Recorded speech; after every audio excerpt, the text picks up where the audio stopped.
പാമ്പി വിട്ടൊരു bus യാത്രയായാലോ? അപ്പോൾ അങ്ങനെ ഞാൻ ബസ്സിൽ പോവുകയാണ്. ഇൻ്റർസിറ്റി ബസ് എന്ന് പറഞ്ഞിട്ടൊരു ബസ്സിലാണ് പോയിക്കൊണ്ടിരിക്കുന്നത്. ഈ കണ്ടോ, ഇവിടുത്തെ വീടുകൾക്കൊരു പ്രത്യേകത എന്ന് പറയുന്നത് ഒരേപോലത്തെ വീടുകളായിരിക്കും കേട്ടോ. നല്ല ഭംഗിയുള്ള വീടുകളാണ്. എല്ലാം ഒരു നിലയൊക്കെ തന്നെയായിരിക്കും വീടുകൾ മോസ്റ്റ്ലി തന്നെ. അപ്പോൾ ഇത് കണ്ടോ, എല്ലാ വീടുകളും തന്നെ ഒരേപോലെ ആയിരിക്കും കേട്ടോ. അപ്പോൾ ഞാനിങ്ങനെ പോണ വഴിക്ക് നമ്മളൊരു ഹോട്ടലിൽ കയറുന്നുണ്ട് ഫുഡൊക്കെ കഴിക്കാനായിട്ടോ. അപ്പോൾ അതേ ഹോട്ടൽ എത്താറായി. ദേ ഹോട്ടൽ എത്തിക്കഴിഞ്ഞിരിക്കുന്നു. ഈ ഹോട്ടലിൻ്റെ പേര് ഫ്ലാറ്റ് ഹിൽസ് എന്നാണ് പറഞ്ഞിട്ടാണ് ഇപ്പോൾ ഹോട്ടലിൻ്റെ പേര്. ഇവിടെ നമ്മുടെ ഇൻ്റർസിറ്റി ബസ്സുകാരെ നിർത്തിയിട്ട് ബ്രേക്ക്ഫാസ്റ്റ് കഴിക്കാൻ വേണ്ടി നിർത്തിയതാണ്. അപ്പം ഞങ്ങളിങ്ങനെ നോക്കിക്കഴിഞ്ഞ് കഴിഞ്ഞപ്പോൾ ഇവിടെ കുറേ ഈ ടെൻ്റൊക്കെ അടിച്ചിട്ട് താമസിക്കുന്നില്ലേ, അതുപോലത്തെ കുറച്ച് ഫെസിലിറ്റീസൊക്കെ ഉണ്ട് കേട്ടോ. ക്യാമ്പേഴ്സിന് മാത്രമാണ് നമുക്കിവിടെ അലോ ഉള്ളൂ. അവിടെ ക്യാമ്പ് അങ്ങനെ അവർ സെറ്റ് ചെയ്ത് വെച്ചേക്കുവാണ്. അപ്പം നല്ല ഭംഗിയുണ്ട് കേട്ടോ കാണാനായിട്ട്. ഉള്ളിലോട്ട് നമുക്ക് അകത്തോട്ടൊന്നും പോകാൻ പറ്റില്ല. നമുക്ക് ബ്രേക്ക്ഫാസ്റ്റ് കഴിക്കുക, പോവുക, അത് മാത്രമേ നടക്കുള്ളൂ. അപ്പം ഞാനിങ്ങനെ സൈഡിലോട്ടൊക്കെ ഒന്ന് നോക്കിക്കഴിഞ്ഞ് കഴിഞ്ഞപ്പോൾ ഇവിടെ കുറച്ച് കാര്യങ്ങളൊക്കെ ഉണ്ട് കാണാനായിട്ട്. കുറേ എൻ്റർടൈനിങ്ങിന് വേണ്ടിയിട്ടുള്ള കുറേ കാര്യങ്ങളൊക്കെ അവർ കൊടുത്തിട്ടുണ്ട്. അങ്ങനത്തെ കുറച്ച് കാര്യങ്ങളൊക്കെ ബാക്കിലുണ്ട്. പക്ഷെ നമുക്ക് അവിടേക്ക് എൻ്റർ ചെയ്യാൻ പറ്റത്തില്ല കേട്ടോ. നമ്മളവിടെ താമസിക്കുകയാണെങ്കിൽ മാത്രമേ നമുക്ക് അവിടേക്ക് കയറാൻ പറ്റുള്ളൂ. ഇത് ഞാൻ റൊട്ടോറോയ്ക്ക് പോകുന്ന വഴി ഉള്ള ഒരു സ്ഥലമാണ് കേട്ടോ. ഇത് കഴിഞ്ഞിട്ട് ഞാൻ നോക്കിക്കഴിഞ്ഞ് കഴിഞ്ഞപ്പോൾ അതിൻ്റെ ചുറ്റും നോക്കിക്കഴിഞ്ഞ് കഴിഞ്ഞപ്പോൾ ഒന്ന് രണ്ട് വെറൈറ്റി ബസ്സുകളൊക്കെ കണ്ട്. അപ്പോൾ ബസ്സല്ല, ഒരു വണ്ടിയൊക്കെ കണ്ടു. ഈ നമ്മുടെ നാട്ടിൽ ഈ കാരവാൻ പോലത്തെ വണ്ടികളൊക്കെ. അപ്പോൾ ഞാൻ ജസ്റ്റ് കാണിച്ചു തരാം. കണ്ടോ, ഇതാണ് ആ വണ്ടി. പിന്നെ ഉണ്ടടാ കുറച്ച് നോക്കിക്കഴിഞ്ഞ് കഴിഞ്ഞപ്പോൾ നമ്മുടെ ഈ ആടുകൾ, ഇങ്ങനത്തെ ആടുകൾ ഞാൻ ആദ്യമായിട്ടാട്ടോ ഇവിടെ കാണുന്നത്. സാധാരണ വെളുത്ത് കുറേ കുറേ മഞ്ഞ് പോലത്തെയുള്ള ആടുകൾ, ഇങ്ങനത്തെ ഇവന്മാരെയാണ് കൂടുതൽ നമ്മൾ ന്യൂസിലൻഡിൽ കൂടുതലും കണ്ടു വന്നേക്കുന്ന സാധനം.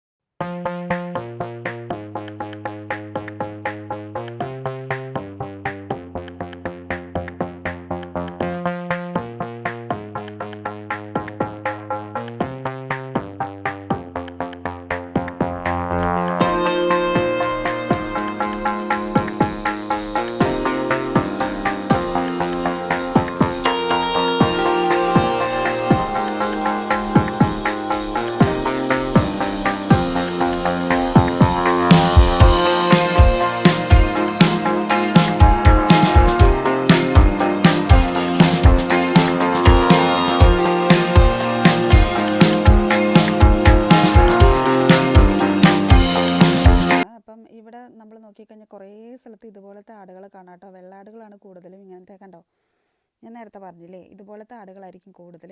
ഞാനിപ്പോൾ ബസ്സിൽ പോകുന്നുകൊണ്ടിരിക്കുന്നതുകൊണ്ട് എനിക്ക് കുറച്ച് അകലെ വീഡിയോ എടുക്കാൻ പറ്റുന്നുള്ളൂ. ഇങ്ങനെ നമ്മളിങ്ങനെ പോണ വഴിക്കൊക്കെ ഇങ്ങനെ പല സ്ഥലങ്ങളിലായിട്ട് ഇങ്ങനത്തെ ആടുകളെ കണ്ടു. പക്ഷേ എനിക്ക് ഈ പശുക്കളെക്കാളും കൂടുതൽ എനിക്ക് തോന്നുന്നു ഇങ്ങനത്തെ ആടുകളാണെന്ന് തോന്നുന്നു കേട്ടോ. അങ്ങനെ ഒത്തിരി ആടുകളെ ഞാൻ കണ്ടു. പക്ഷേ ഞാൻ ഒന്ന് രണ്ട് സ്ഥലത്തു നിന്നൊക്കെ നോക്കി കുറേ നേരം കഴിഞ്ഞ് കഴിഞ്ഞപ്പോൾ ഒരു പശുക്കൂട്ടത്തിനെ കാണുന്നുണ്ടായിരുന്നു. അപ്പോൾ അതിനെ ഞാൻ എടുത്തിട്ടുണ്ട്. അത് ഞാൻ വരുന്ന വഴിക്ക് കാണിക്കാം. കണ്ടോ, എവിടെ നോക്കിയാലും ഇങ്ങനത്തെ ആടുകളാണേ. എനിക്ക് തോന്നുന്നുണ്ട് ഇവർ കൂടുതലും ഈ സൈസ് ആടുകളെയായിരിക്കും കൂടുതൽ നോക്കുന്നതെന്ന് തോന്നുന്നു.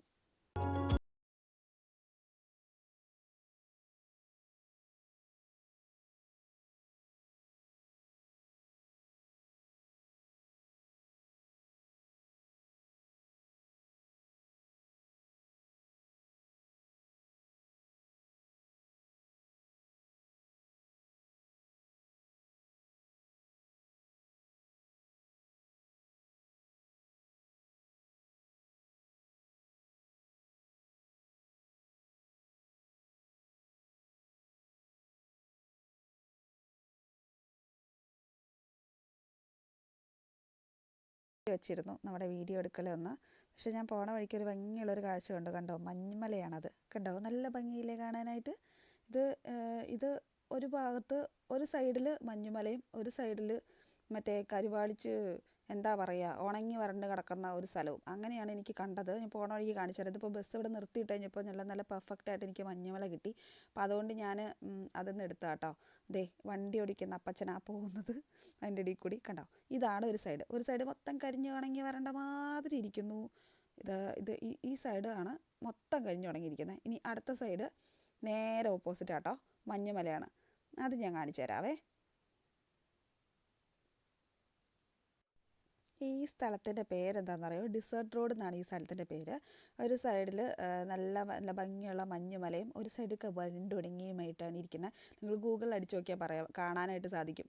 ഈ സ്ഥലത്തിൻ്റെ പേര് ഡിസേർട്ട് റോഡ് അത് അങ്ങനെ ഒരു സംഭവം കേട്ടോ. അതെ, നമ്മുടെ നാട്ടിലെ മാതിരി കുറേ ലൈൻ കമ്പികളൊക്കെ പോകുന്നത് കണ്ടു. ഇവിടെ അങ്ങനെയും കുറച്ച് കാര്യങ്ങളൊക്കെ നമുക്ക് കാണാനായിട്ട് സാധിക്കും.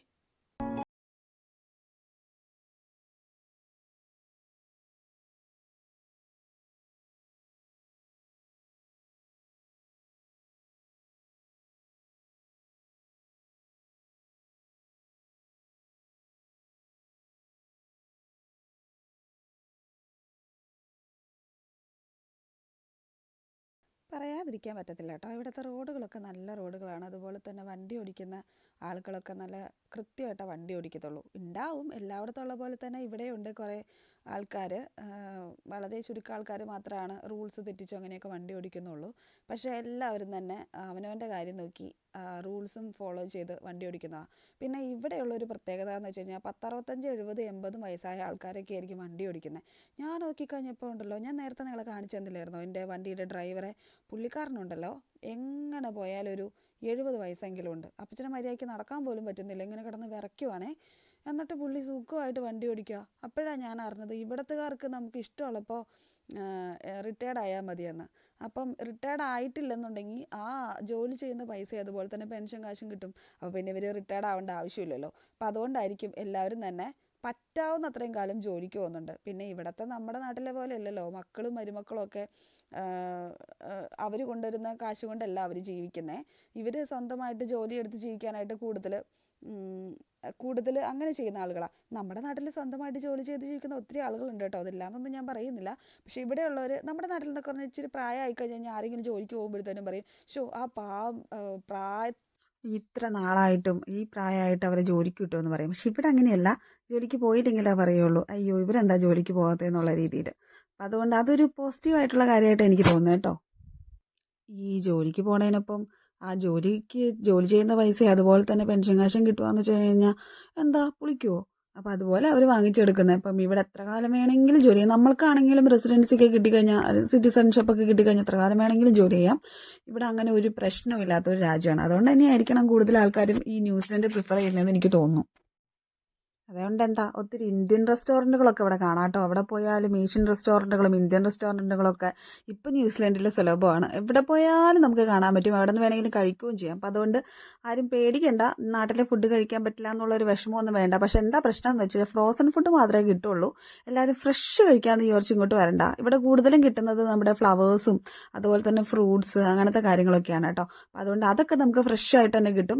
നാട്ടിൽ കിട്ടുന്നതിനേക്കാൾ ടേസ്റ്റാണ് ഇവിടുത്തെ സ്ട്രോബെറി ആയാലും ബ്ലൂബെറീസ് ആണെങ്കിലും എല്ലാ ബെറീസും ഇവിടെ കിട്ടും. അപ്പം അതുകൊണ്ട് ആ വക കാര്യങ്ങളൊക്കെ നല്ല സാധനങ്ങളൊക്കെ കിട്ടും കേട്ടോ. അതാ ഇവിടെ ഇതുപോലെ പശുക്കളെ ഞാൻ ആദ്യമായിട്ടാണ് ഈ പോകുന്ന വഴിക്ക് ഇങ്ങനെ കാണുന്നത്. കൂടുതലും ഞാൻ പറഞ്ഞില്ലേ മറ്റേ തരത്തിലുള്ള ആടുകളായിരിക്കും. നമ്മുടെ വെള്ളാടുകളില്ലേ, പഞ്ഞിക്കിട്ട ആടുകൾ, അതുപോലത്തെ ആടുകളായിരിക്കും കൂടുതലുള്ളത്. അപ്പം ഇങ്ങനത്തെ പശുക്കളെ ഇപ്പം കണ്ടു കഴിഞ്ഞപ്പം എനിക്ക് ഒരു എന്താ പറയുക, ഒരു രസം തോന്നി. അപ്പോൾ അതുകൊണ്ട് ഞാൻ ഈ വീഡിയോസൊക്കെ ഒന്ന് എടുത്തതാണ്.